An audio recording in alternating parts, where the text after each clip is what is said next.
जिन्होंने हमारी बेटियों के सिंदूर उजाड़े थे, वही कटे पिटे लोगों को हमने उन्हीं की बहन भेज करके उनकी ऐसी की तैसी करवाई। एक बार मोदी जी के लिए जोरदार ताली बजाएं। हेलो दोस्तों, जय हिंद। दोस्तों, जिस तरह से भाजपा का एक टपोरी नेता और मध्य प्रदेश सरकार का मंत्री देश की बहादुर बेटी कर्नल सोफिया पर घटिया बयान दिया है, उसको लेकर पूरे देश की भावनाओं को आहत किया और साथ ही साथ अपने सेना का भी अपमान किया। दोस्तों, इस अपमान का बदला देश की भावनाओं को बहुत ही आहत किया।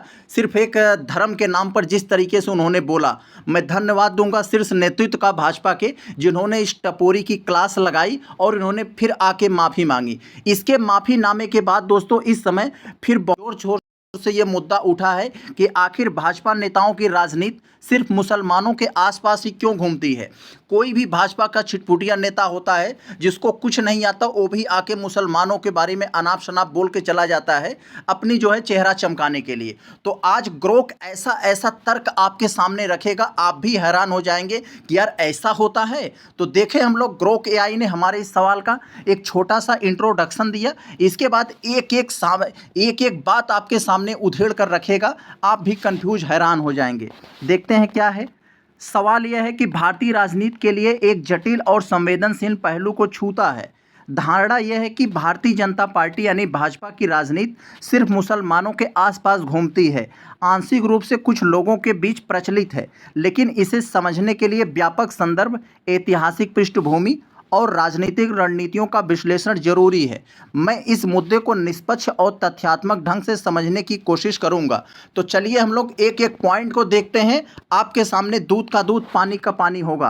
पहला पॉइंट है हिंदुत्व और भाजपा की वैचारिक नींव। क्या है?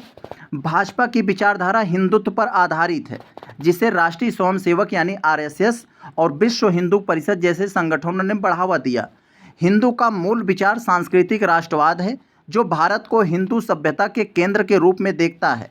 इस विचारधारा में हिंदू शब्द को व्यापक रूप से परिभाषित किया जाता है, जिसमें सिख, जैन, बौद्ध आदि शामिल हैं, लेकिन इसमें इस्लाम और ईसाई धर्म को अक्सर बाहरी प्रभाव माना जाता है। इसके कुछ उदाहरण उन्होंने पहले दिया है।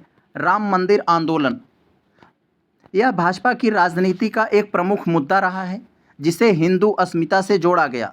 इस संदर्भ में मुस्लिम समुदाय को बाबरी मस्जिद का ऐतिहासिक विवाद के कारण में चर्चा में लाया गया।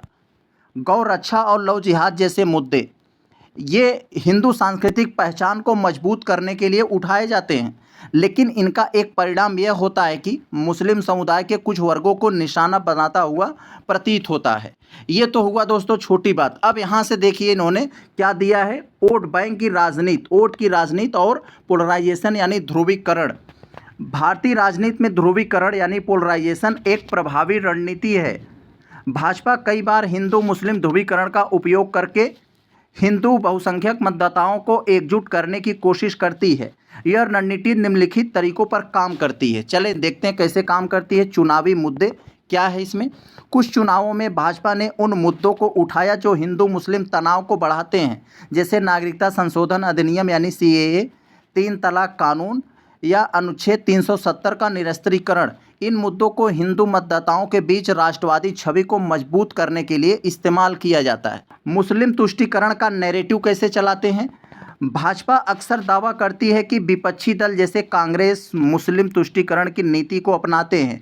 इस नैरेटिव का इस्तेमाल करके भाजपा खुद को हिंदू हितों की रक्षक के रूप में पेश करती है, जिससे मुस्लिम समुदाय चर्चा के केंद्र में आ जाता है। बहुत अच्छा।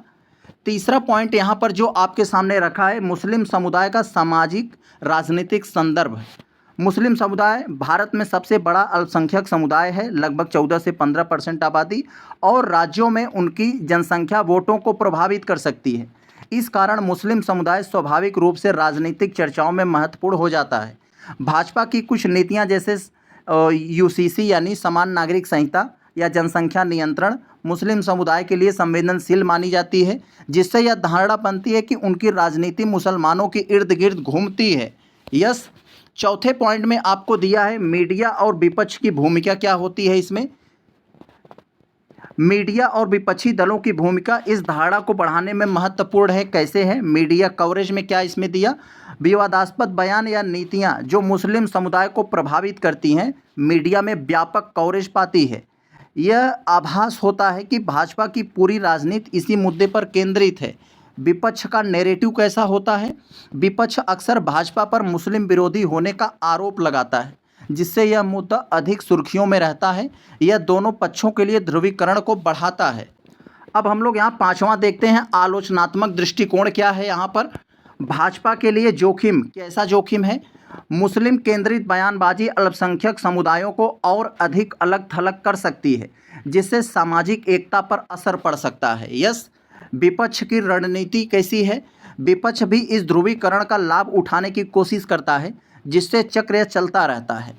सामाजिक प्रभाव कितना पड़ता है इससे? बार बार हिंदू मुस्लिम मुद्दों को उठाने से सामाजिक तनाव बढ़ सकता है, जो दीर्घकाल में देश के लिए हानिकारक हो सकता है।